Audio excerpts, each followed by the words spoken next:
Hello friends, welcome to KD academy और UGC anti net qualified हूँ। Friends, अगर आप चैनल पर नए आए हैं तो चैनल को सब्सक्राइब जरूर कर लीजिए, बेल आइकन को प्रेस कीजिए जिससे आने वाली वीडियो का नोटिफिकेशन आपको मिल जाए और लाइक कीजिए, शेयर कीजिए। फ्रेंड्स, अगर आपने इससे पहले की वीडियो नहीं देखी है तो जाके जरूर देखिए, वो आपके बहुत काम आने वाले हैं, उससे आपके पेपर में बहुत मदद होगी। फ्रेंड्स, मैं हर बार फ्रेंड्स आपके लिए संडे को भी एमसीक्यूज डालती हूँ।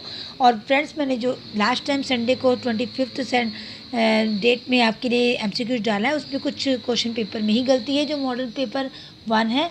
मैं आपको बता देती हूँ फ्रेंड्स, मैंने उसको स्टडी किया तो उसमें गत पूछा गया था 26 क्वेश्चन से लेके 32 क्वेश्चन तक उसमें पूछा गया है कि असंगत क्वेश्चन का चयन करें। जो असंगत प्रश्न का चयन करना है उसमें फ्रेंड्स ये है कि असंगत नहीं होना चाहिए था कि इसमें से कौन सा असंगत नहीं है। उसमें पूछा गया कि कौन सा असंगत है। तो फ्रेंड्स, मुझे गलती लगी कुछ और कुछ खुद आप भी देख लेना फ्रेंड्स, चेक कर लेना उसको। 26 क्वेश्चन से लेके 32 क्वेश्चन तक है फ्रेंड्स, वो उसमें 50 क्वेश्चन है जो 25 तारीख अप्रैल में। ओके फ्रेंड्स, चलिए अब मैं आपके लिए आज लेकर आई हूँ राजा निर्बंसिया कहानी, जो कमलेश्वर ने लिखी है। और इसकी कहानी फ्रेंड्स ये आपके सिलेबस में है कमलेश्वर की, और कमलेश्वर की काफ़ी कहानियाँ पूछी जाती है। उसके लिए फ्रेंड्स कुछ कहानियाँ मैं आपको बता देती हूँ फ्रेंड्स, जैसे कस्बे का आदमी, कितने पाकिस्तान, गर्मियों के दिन, दिल्ली में एक मौत और राजा निर्बंसिया। ओके फ्रेंड्स, तो अब ये मैं अब कहानी शुरू कर रही हूँ फ्रेंड्स। ये जो राजा निर्बंसिया है ये कमलेश्वर ने लिखी है। चलिए शुरू करते हैं फ्रेंड्स। एक राजा निर्बंसिया थे, माँ कहानी सुनाया करती थी। उनके आसपास ही 4-5 बच्चे अपनी मुट्ठियों में फूल दबाए कहानी समाप्त होने पर गोरों पर चढ़ाने के लिए उत्सुक से बैठे जाते थे। आटे का सुंदर सा चौक पूरा होता, उसी चौक पर मिट्टी की 6 गोरे रखी जाती, जिनमें से ऊपर वाले के बिंदिया और सिंदूर लगता, बाकी 5 नीचे दबी पूजा ग्रहण करती रहती।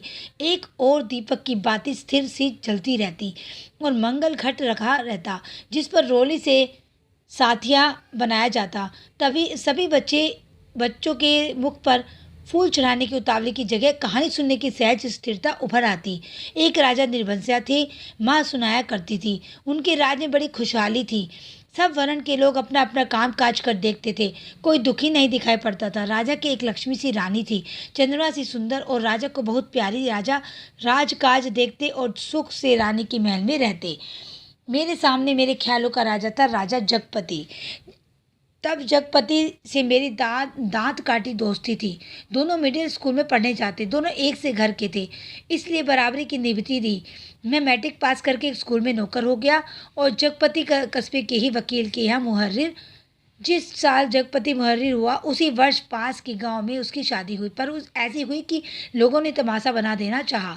लड़की वालों का कुछ विश्वास था कि शादी के बाद लड़की की विदा नहीं होगी, ब्याह हो जाएगा और साथ ही भावर तब पड़ेगी जब पहली विदा की शायद होगी, और तभी लड़की अपनी ससुराल जाएगी। जगपति की पत्नी थोड़ी बहुत पढ़ी लिखी थी, पर घर की लीक को कौन मेटे। बारात बिना भोग के वापस आ गई और लड़के वालों ने तय कर लिया कि अब जगपति की शादी कहीं और कर दी जाएगी, चाहे कानी लूली से हो, पर वह लड़की अब घर में नहीं आएगी। लेकिन साल खत्म होते होते सब ठीक ठाक हो गया। लड़की वालों ने माफ़ी मांग ली और जगपति की पत्नी अपने ससुराल आ गई। जगपति को जैसे सब कुछ मिल गया और सास ने बहू की बलाइयाँ लेकर घर की सब चाबियाँ सौंप दी। गृहस्थी का ढंग बार समझा दिया। जगपति की माँ ना जाने कब से आस लगाए बैठी थी। उन्होंने आराम की सांस ली, पूजा पाठ में समय कटने लगा। दोपहरिया दूसरे घरों के आंगन में बीतने लगी, पर सांस का रोग था उन्हें, सो एक दिन उन्होंने अपनी अंतिम घड़ियाँ गिनते हुए चंदा जगपति की पत्नी का नाम फ्रेंड चंदा था, नोट कर लेना इसको। चंदा को पास बुलाकर समझाया था, बेटा जगपति बड़े लाड प्यार का पला है। जब से तुम्हारे ससुर नहीं रहे तब से इसके छोटे छोटे हट को पूरा करती रही हूँ, अब तुम ध्यान रखना। फिर रुक कर उन्होंने कहा था, जगपति किसी लायक हुआ है तो रिश्तेदारों की आंखों में करकने लगा है। तुम्हारे बाप ने ब्याह के वक्त नादानी की जो तुम्हें विदा नहीं किया। मेरे दुश्मन देवर जेठों को मौका मिल गया, तुम्हार खड़ा करने दिया उन्होंने, और अब विदा करवाना नाक कटवाना है। जगपति का ब्याह क्या हुआ, उन लोगों की छाती पर सांप लौट गया। सोचा घर की इज्जत रखने की आड़ लेकर रंग में भंग कर दे। अब बेटा इस घर की लाज तुम्हारी लाज है। आज को तुम्हारे ससुर होते तो भला, कहते कहते माँ की आंखों में आंसू आ गए और वे जगपति की देखभाल उसे सौंप कर सदा के लिए मौन हो गई। एक अरमान उनके साथ ही चला गया कि जगपति की संतान को 4 वर्ष इंतजार करने के बाद भी वो गोद में न खिला पाई। और चंदा ने मन में सब्र कर लिया था, यही सोचकर कि कुल देवता का अंश तो उसे जीवन भर पूजने को मिल गया था। घर में चारों तरफ उसे उदारता बिखरी रहती, अपना आप अपनाता बरसता रहता था, अपनापन बरसता रहता था उसके घर में। उसे लगता जैसे घर की अंधेरी एकांत कोठरियों में यह शांत शीतलता है जो उसे भरमा देती है। घर की सब कुंडियों की खनक उसके चूड़ों कानों में बस गई थी। कुंडियों की हर दरवाजे की चरमराहट पहचान बन गई थी। एक रोज राजा आंखें ठो गए, माँ सुनाती थी राजा आंखें ठो जाते थे तो 7वें रोज जरूर महल में लौट आते थे। पर उस दफा जब गए तो 7वां दिन निकल गया पर राजा नहीं लौटे। रानी को बड़ी चिंता हुई। रानी एक मंत्री को साथ लेकर खोज में निकली। और फ्रेंड्स, इसमें जो है, ये जो सुन रहा है कहानी, लेखक बता रहे हैं कि उसका फ्रेंड था जगपति और वो भी राजा निर्बंसिया की कहानी सुनता था। तो राजा निर्बंसिया की कहानी और उससे वो मैच खाते हुए दोनों कहानी को एक साथ चला रहा है। Okay friends. और इसी बीच जगपति को रिश्तेदारी की एक शादी में जाना पड़ा। उसके दूर रिश्ते की भाई दयाराम की शादी थी। कहा गया था कि 10वें दिन जरूर वापस आ जाएगा, पर छठे दिन ही खबर मिली कि बारात घर लौटने पर दयाराम के घर डाका पड़ गया।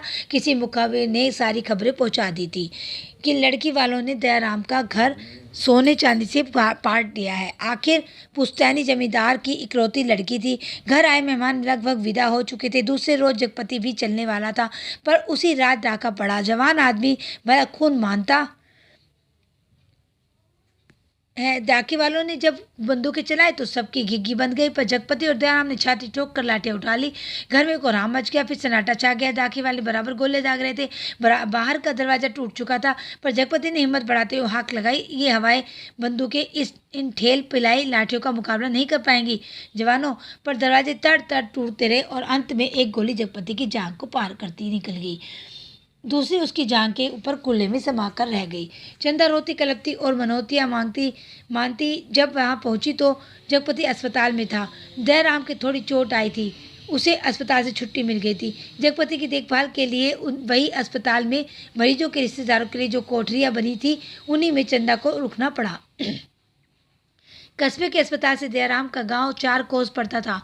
दूसरे तीसरे वहां से आदमी आते आते रहते, जिसे सामान की जरूरत होती पहुंचा जाते।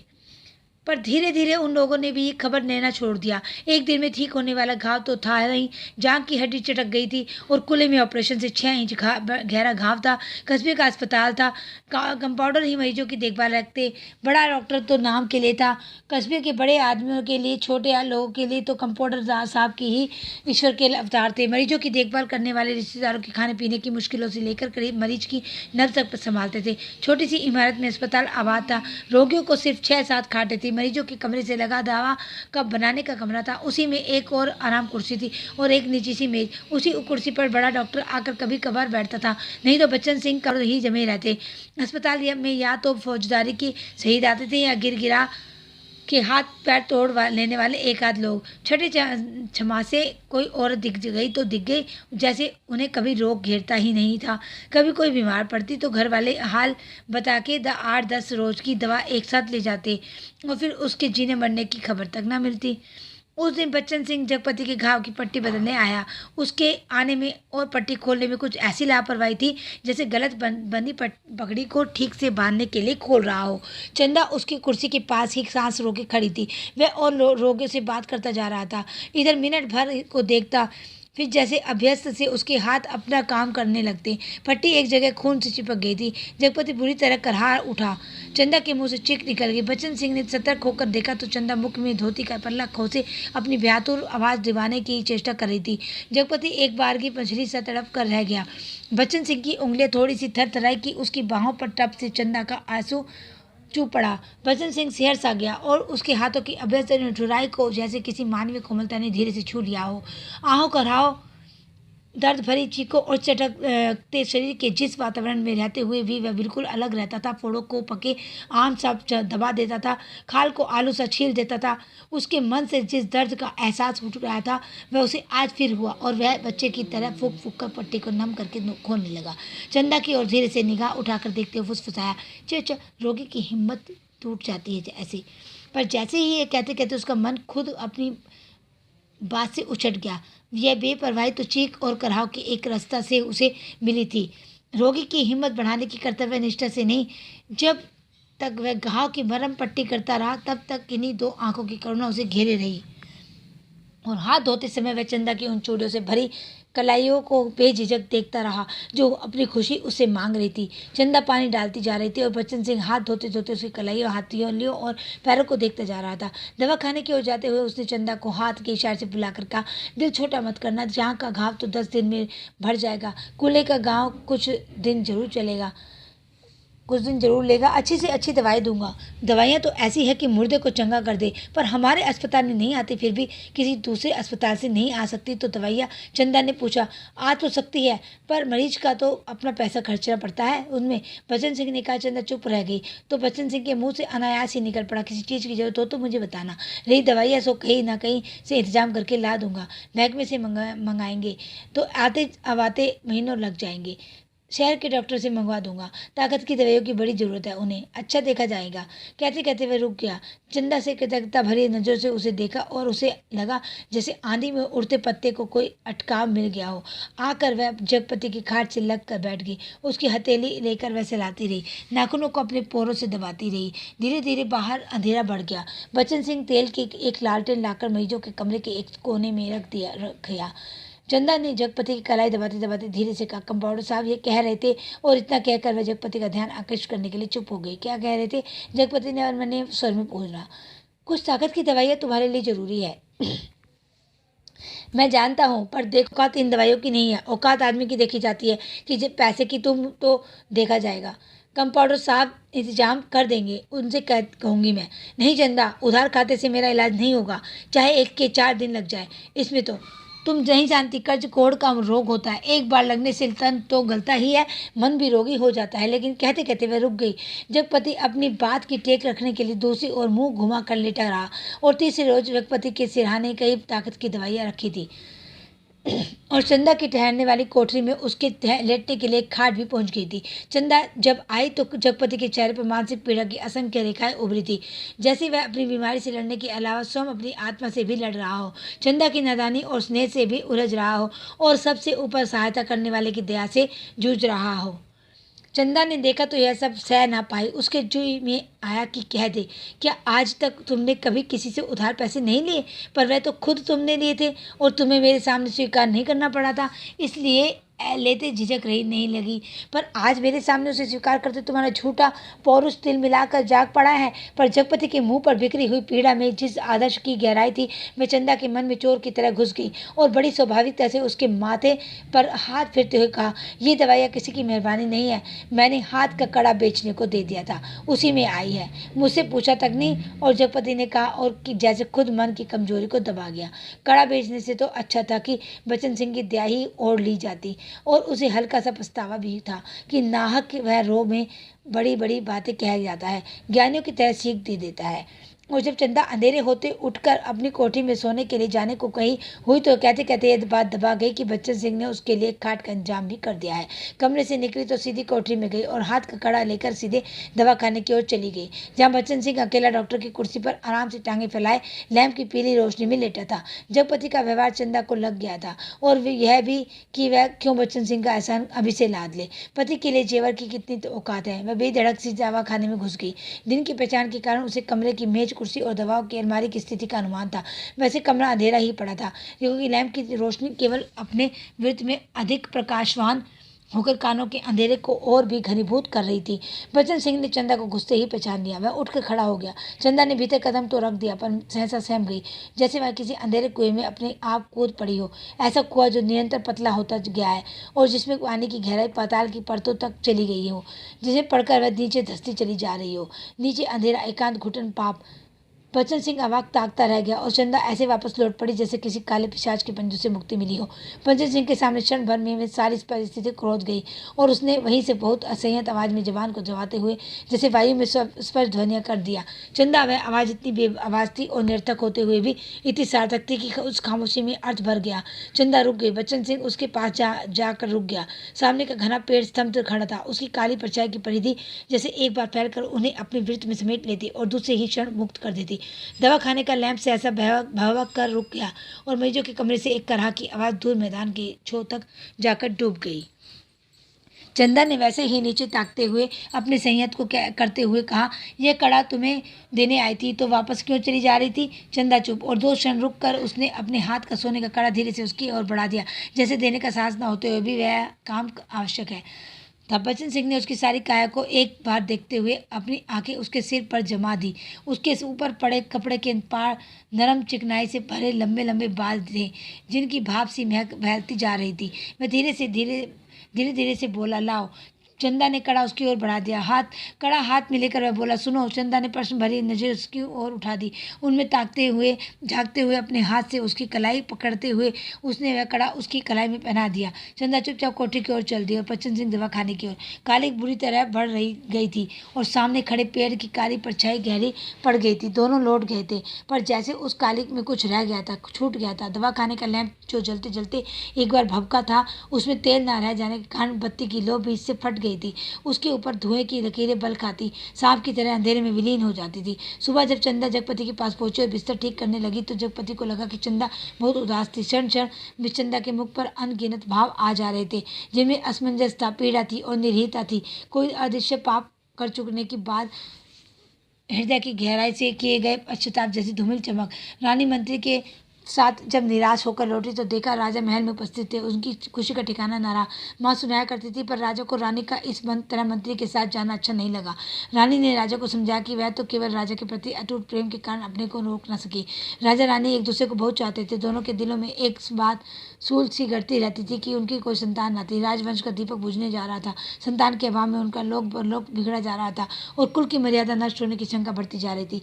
दूसरे दिन बच्चन सिंह ने मरीजों की भरम पट्टी करते वक्त बताया था कि उसका तबादला मैनपुरी के सदर अस्पताल में हो गया है और परसों चाहला ही लगा। आए दिन रोग घेरे रहते। पता नहीं क्यों चंदा के अस्तित्व का ध्यान आते ही उसे इस सूचना में कुछ ऐसे नुकीले कांटे दिखाई देने लगे जो उसके शरीर में किसी भी तरह समय चुभ सकते थे, जरा सा बेखबर होने पर बींध सकते थे।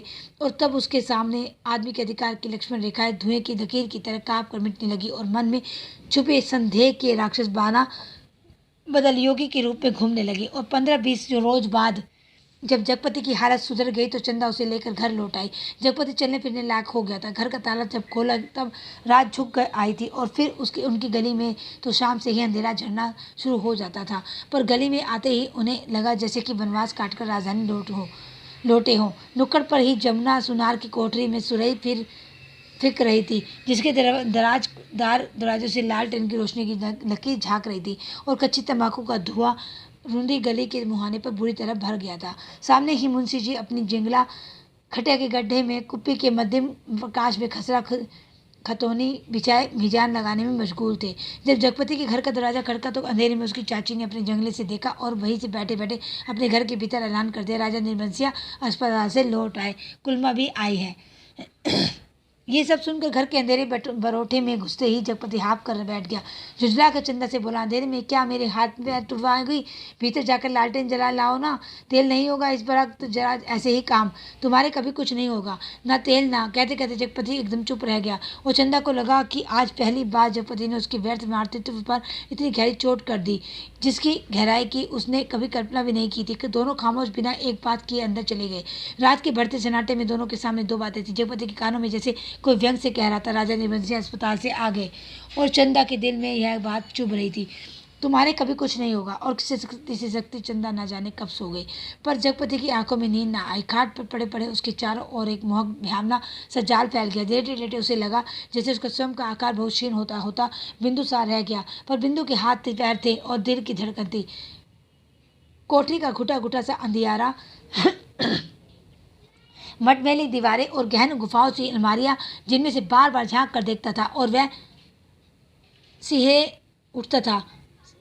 फिर जैसे सब कुछ तब्दील हो गया था। उसे लगा कि उसका आकार बढ़ता जा रहा है। वह मनुष्य हुआ था, लंबा तंगड़ा तंदुरुस्त पुरुष हुआ। उसके सिराओं में कुछ फूट पड़ने के लिए व्याकुलता से खोल उठा। उसके शरीर के अनुपात से बहुत बड़े, डरावने और भयानक हो गए। उनके लंबे लंबे नाखून निकल आए। वह राक्षस हुआ, दैत्य हुआ, आदिम बर्बर, और बड़ी तेजी से सारा कमरा एक बार की चक्कर काट गया।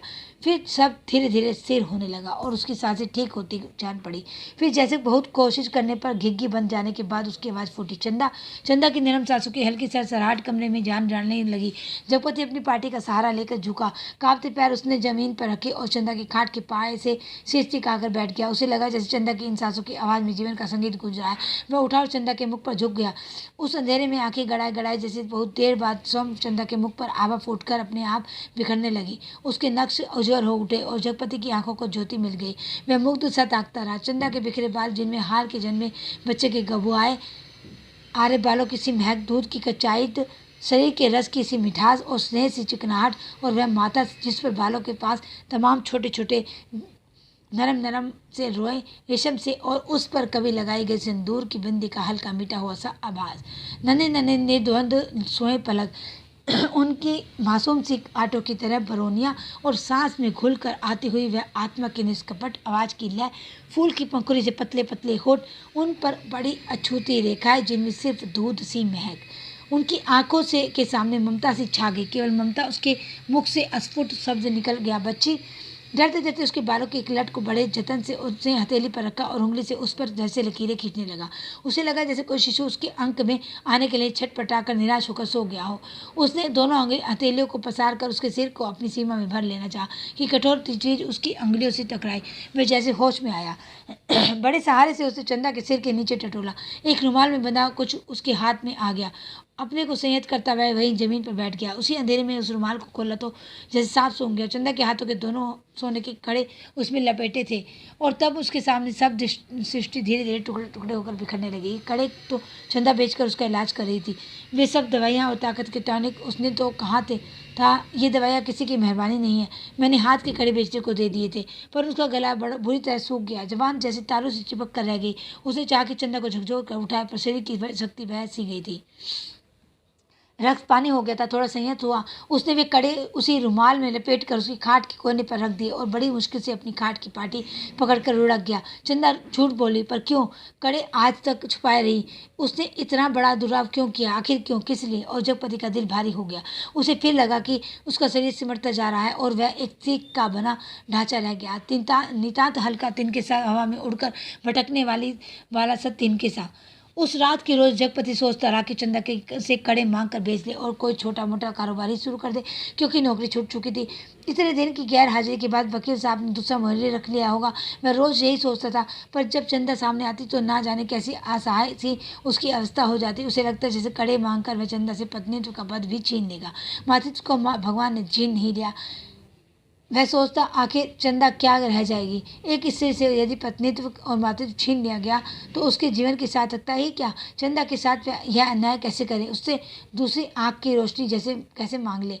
फिर तो वह नितांत अंधी हो जाएगी और उन कड़ों को मांगने के पीछे जिस इतिहास की आत्मा नंगी हो जाएगी, कैसे वह लज्जा उसको स्वयं ही उधार कर ढांपेगा। और वह उन्हीं ख्यालों में डूबा सुबह से शाम इधर उधर काम की ठोह में घूमता रहा। किसी से उधार ले ले, पर किस संपत्ति पर? क्या है उसके पास जिसके आधार पर उससे कोई देगा? मोहल्ले के लोग जो एक एक पाई पर जान देते हैं, कोई चीज़ खरीदते वक्त भाव में एक पैसा कम मिलने पर मीलों पैदल जाकर एक पैसा बचाते। एक एक पैसे के मसाले की पुड़िया बंधवा कर 11 मतरवा पैसों का हिसाब जोड़कर एक आध पैसा उधार कर मिन्नतें करते सौदा घर लाते हैं। गली में कोई खोचे वाला फंस गया तो 2 पैसे की चीज़ को लड़ झगड़ कर 4 दाने ज़्यादा पाने की नीयत से 2 जगह बंधवाते हैं। भाव की जरा से फर्क पर घंटों बहस करते हैं। शाम को सड़ी गली की तरकारियों को किफ़ायत के कारण लाते हैं, जैसे लोगों से किसी मुंह से मांग कर वह उनकी गरीबी के एहसास पर ठोक लगाए। पर उस दिन शाम को जब वह घर पहुंचा तो बरोठे में सी एक साइकिल रखी नजर आई। दिमाग पर बहुत जोर डालने के बाद भी वह आगंतुक की कल्पना न कर पाया। भीतर वाले दरवाजे पर जब पहुंचा तो सहसा हंसी की आवाज़ सुनकर ठिठक गया।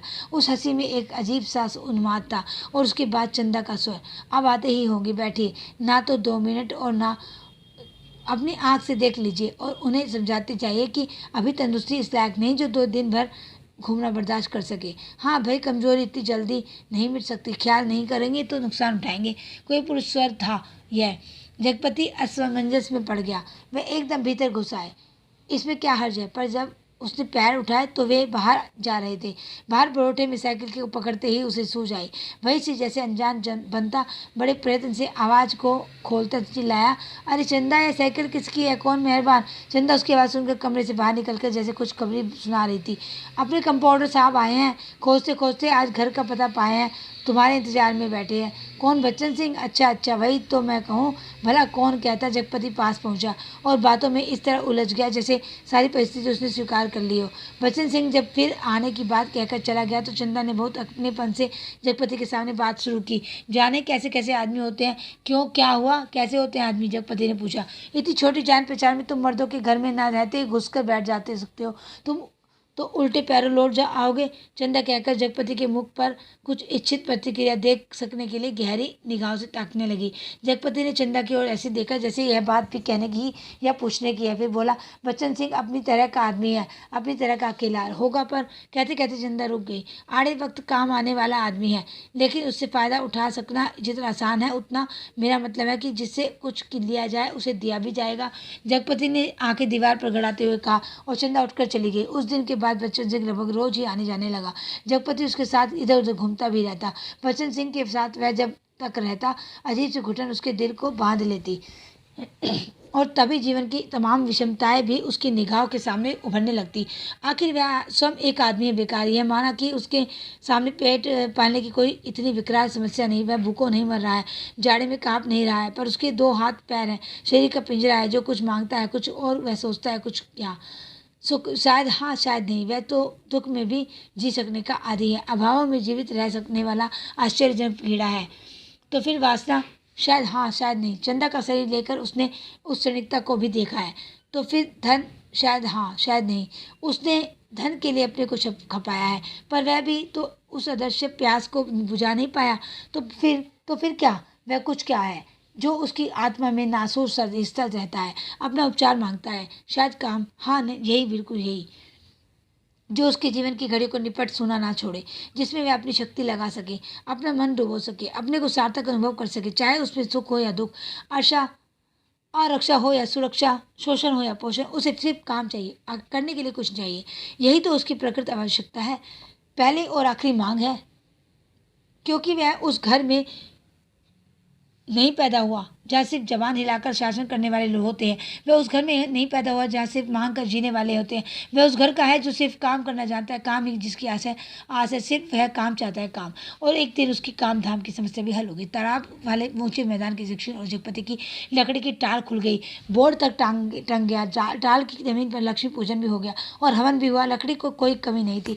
गाँव से आने वाली गाड़ियों को इस कारोबार में पैरे हुए आदमियों की मदद से मोल तोल करवा के वहाँ गिरवा दिया गया। गांठें एक और रखी गई, चेलों का चट्टा करीने से लग गया और गुट्टे चीरने के लिए डाल दिए गए। 2-3 गाड़ियों का सौदा उसके घर की टाल चालू कर दी गई। भविष्य में स्वयं पेड़ खरीद कर कटाने का तय किया गया। बड़ी बड़ी स्कीमें बनी कि किस तरह जलाने की लकड़ी से बढ़ाते बढ़ाते एक दिन इमारती लकड़ी की कोठी बनेगी, चीरने की नई मशीन लगेगी। कारबर बढ़ जाने पर बच्चन सिंह भी नौकरी छोड़कर उसी में लग जाएगा और उसने महसूस किया कि वह काम में लग गया है। अब 24 घंटे उसके सामने काम है, उसके समय का उपयोग है। दिन भर में वह 1 घंटे के लिए किसी का मित्र हो सकता है, कुछ देर के लिए वह पति हो सकता है, पर बाकी समय, दिन और रात के बाकी घंटे, उन घंटों के अभाव को सिर्फ उसका अपना काम ही भर जा सकता है। और अब वह कामदार तो था, लेकिन जब टाल की उस ऊंची जमीन पर पड़े छप्पर के नीचे तख्त पर गला रखकर बैठता, सामने लगे लकड़ियों के ढेर, कटे हुए पेड़ के तने, जड़ों को लुढ़का हुआ देखता, तो एक निरीता बस उसके दिल को बांधने लगती। उसे रेशे अलग हो जाएंगे। उसे लगता है एक व्यर्थ पिशाच का शरीर टुकड़े टुकड़े उसके सामने डाल दिया गया है। फिर इन कुल्हाड़ी चलेगी और उनके रेशे अलग हो जाएंगे और तब उनकी ठठेरियों को सुखाकर किसी पैसे वाले के हाथ तक तोल कर बेच दिया जाएगा। और तब उसकी निगाह सामने खड़े ताड़ पर अटक जाती, जिसके बड़े बड़े पत्तों पर सुर्ख गर्दन वाले गिद्ध पर फड़फड़ा कर देर तक खामोश पड़े रहते। ताड़ का काला गदरेदार तना और उसके सामने ठहरी हुई वायु में निसहाय कांपती बार ही नीम की पत्तियां चकराती झड़ती रहती। धूल भरी धरती पर लकड़ी की गड़ियों के पहियों की पड़ी हुई लीक की धुंधली सी चमक उठती और बंगल वाले मूंगफली के बेच की एकदम एक रस खरखराती आवाज़ कानों में भरने लगती। बगल वाली कच्ची पगडंडी से कोई गुजर कर टीले के ढलान से तालाब की और शाम की धुंध होने लगती और वह लालटेन जलाकर छप्पर के खंभे की कील में टांग देता और उसके थोड़ी सी देर बाद अस्पताल वालों वाली सड़क से बच्चन सिंह एक काले धब्बे की तरह आता दिखाई पड़ता। गहरे पड़ते अंधेरे पर उसका आकार धीरे धीरे बढ़ता जाता और जगपति के सामने जब वह आकर खड़ा होता तो वह उसे बहुत विशाल सा लगने लगता, जिसके सामने उसे अपना अस्तित्व डूबता महसूस होता।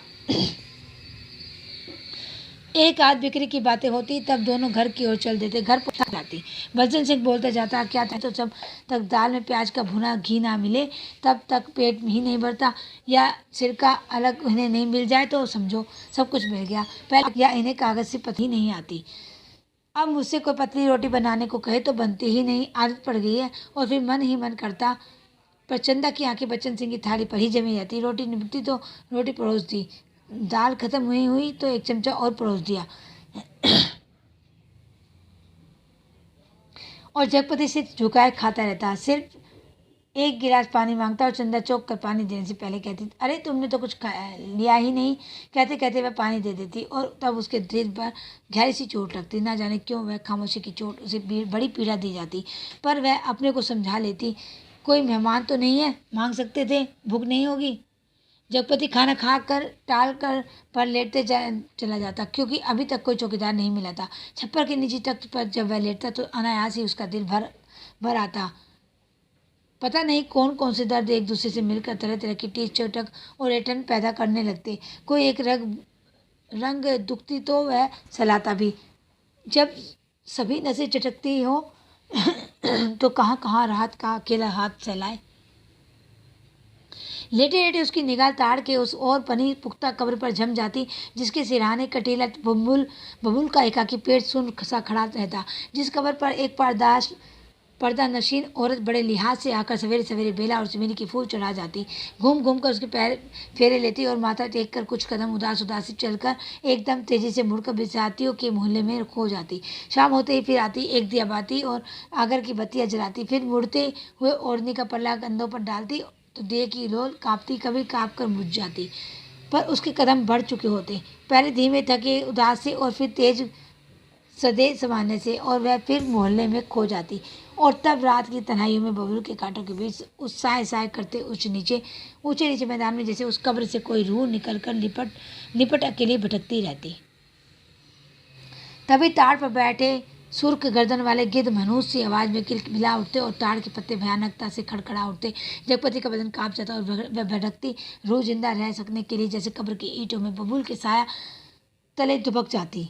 जगपति अपनी टांगों को पेड़ से भींच कर कंबल से मुंह छिपा औंधा लेट जाता। तड़के ही धेके पर लगे डकड़हारे लकड़ी चीरने आ जाते। तब जगपति कंबल लपेट घर की ओर चला जाता। राजा रोज सवेरे टहलने जाते थे। माँ सुनाया करती थी, एक दिन जैसे ही महल के बाहर निकल कर आए कि सड़क पर झाड़ू लगाने वाली मेहतरानी उन्हें देखते ही अपना झाड़ू पंजा पटक कर माथा पीटने लगी और कहने लगी, हाय राम, आज राजा निर्बंसिया का मुंह देखा है, ना जाने को रोटी भी नसीब होगी कि नहीं, ना जाने कौन सी विपट टूट पड़े। राजा को इतना दुख हुआ कि उल्टे पैरों महल को लौट गए।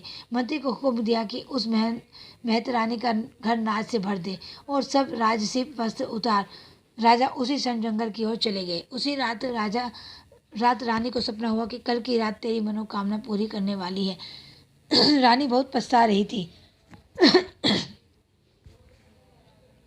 पर फौरन ही रानी राजा को खोजती खोजती उस सराय में पहुंच गई जहां वह टिके हुए थे। रानी भेष बदल कर सेवा करने वाली बटालियन बनकर राजा के पास रात में पहुंची। रात भर उसके साथ रही और सुबह राजा के जगने से पहले सराय छोड़ महल में लौट गई। राजा सुबह उठकर दूसरे देश की ओर चल गए। 2 ही दिनों में राजा के निकल जाने की खबर राजभर में फैल गई। राजा निकल गए, चारों ओर तरफ यही खबर थी। और उस दिन टीले मोहल्ले के घर आंगन में बरसात की मेघ की तरह यह खबर बरस पर फैल गई कि चंदा के बाल बच्चा होने वाला है। नुक्कड़ पर जमुना सुनार की कोठी में फिकती सुरही रुक गई। मुंशी जी ने अपना बिजान लगाना छोड़ विस्फारित नेत्रों से ताक कर खबर सुनी। बंसी किराने वाले ने कुएं में से आधी गई रस्सी खींच डोल मन पर पटक कर सुना। सुदर्शन दर्जी ने मशीन के पहिए की हथेली से रगड़ कर रोक कर सुना।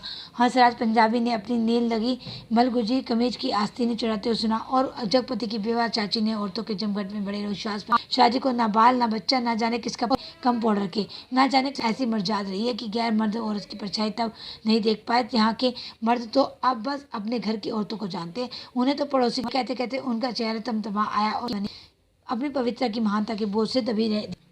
सुबह यह खबर फैलने से ही थी। दिन भर यह तख्त पर कोने की और मुख किए पड़ा रहा, ना टेके की चिराई ना बिक्री की और ध्यान दिया। सांसें खींची और मजबूत कदमों सड़क खत्म हुई, गली आई, पर गली के अंधेरे में घुसते हुए वह सहम गया, जैसे किसी अदृश्य हाथों से उसे पकड़कर सारा रक्त निचोड़ लिया।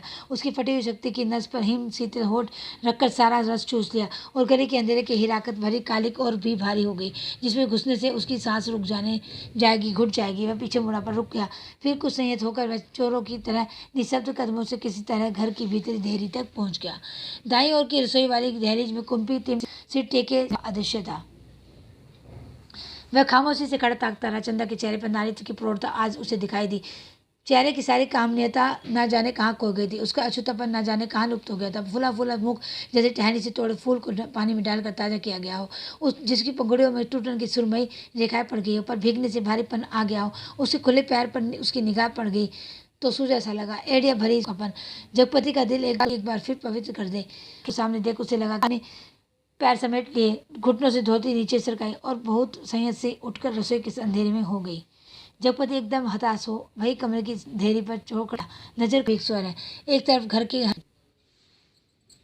रसी खाने तो बैठ गया, पर कोट जगपति क्षण भर को विचलित हुआ, पर नहीं सोचा था जब मेरी और जगपति अपनी हद ही काट देता। उसी वीराने में ऐसी कमजोरी उसके तन और कटाने चला गया। उसे लग रहा था कि अब वह पंगु हो गया है, बिल्कुल लंगड़ा, एक रेंगता कीड़ा, जिसके ना आंखें ना कान ना मन ना इच्छा। वह उस बाग में पहुंच गया जहाँ खरीदे पेड़ कटने थे। दो आरे वालों ने पतले पेड़ के तने पर आरा रखा और कर कर का आवाज शुरू हो गया।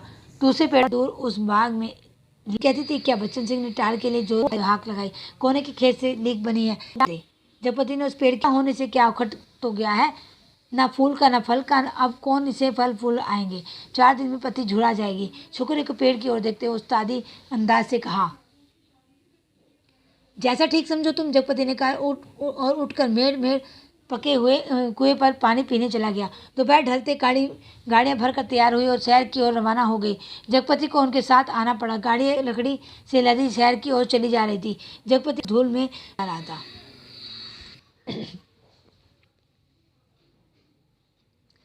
कई बरस बाद राजा प्रदेश से बहुत सा धन कमाकर गाड़ी में लाद कर अपने देश की ओर लौटे। माँ सुनाया करती थी, राजा की गाड़ी का पहिया महल से कुछ दूर पतेल की झाड़ी में उलझ गया।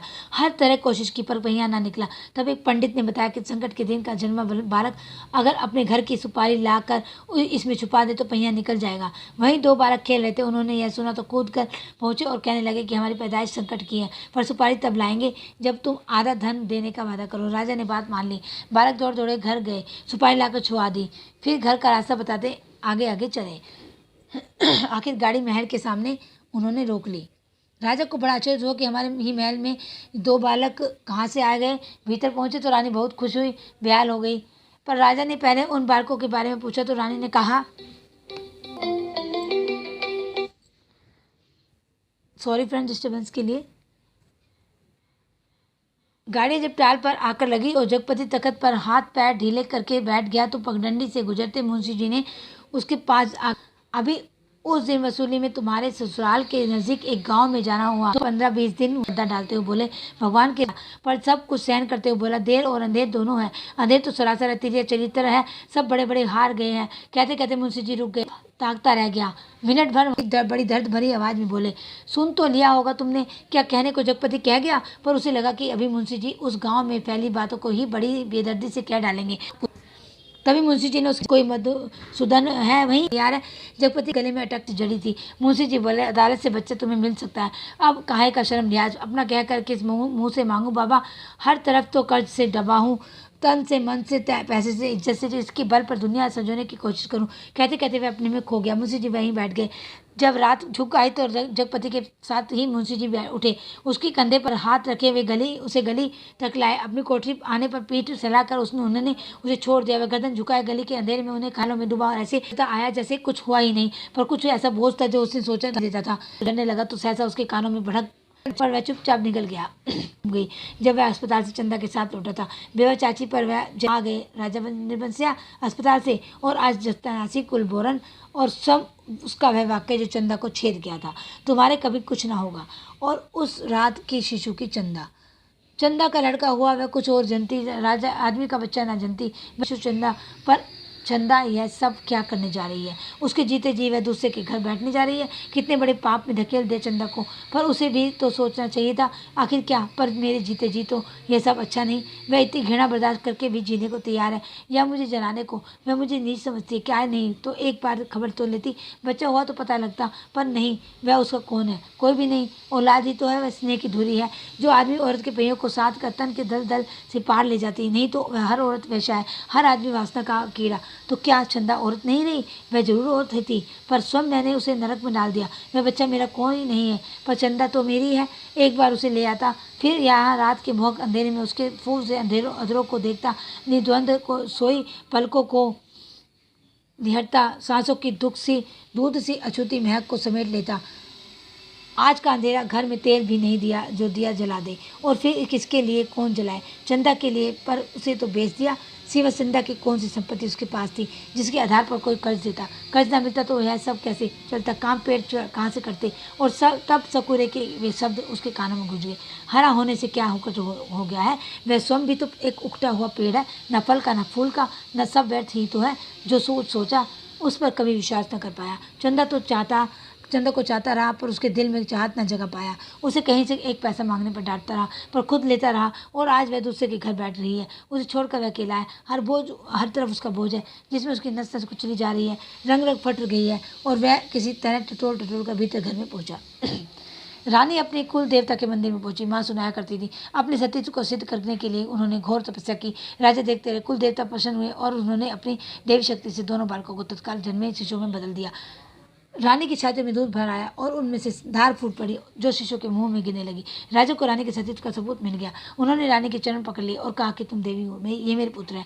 और उस दिन से राजा ने फिर से राज का संभाल लिया। पर उसी रात जगपति अपना सारा कारोबार त्याग अफीम और तेल पीकर मर गया, क्योंकि चंदा के पास कोई देवी शक्ति नहीं और जगपति राजा नहीं, बच्चन सिंह कंपाउंडर का कर्जदार था। राजा ने दो बातें की, माँ सुनाती थी। एक तो रानी के नाम से उन्होंने बहुत बड़ा मंदिर बनवाया और दूसरे राज के नए सिक्कों पर बड़े राजकुमार का नाम खुदवाकर चालू किया, जिससे राज भर में अपने उत्तराधिकारी की खबर हो जाए। जगपति ने मरते वक्त दो पर्चे छोड़े, एक चंदा के नाम, दूसरा कानून के नाम। चंदा को उसने लिखा था, चंदा मेरी अंतिम चाह यही है कि तुम बच्चे को लेकर चली आना।